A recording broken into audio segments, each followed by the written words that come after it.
রাধে রাধে বন্ধুরা, good morning. তো বিয়ের ভ্লগগুলো আপনাদের সাথে পরপর শেয়ার করছি। আর এখন শেয়ার করছি আমার হলুদ পড়ার ভ্লগ। আর এখানে হলুদ পড়ার জন্য আমার বাড়ির লোক সবাই চলে গেছে। পাশের বাড়িরই একটা পুকুর আছে, সেইখানে জল আনতে। আর আপনারা তো জানেনই আমি কৃষ্ণ ভক্ত, তাই আমার বিয়েটা হচ্ছে বৈষ্ণব মতে।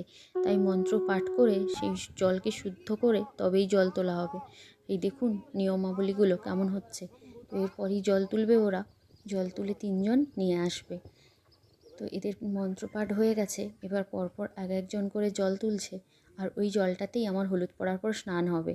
আর এখন তো জানেন পুকুরে ডুবে স্নান করা, বা শহরের দিকে পুকুর কারোর বাড়িতেই থাকে না, আর এই পুকুরে ডুবেও স্নান করা হয় না।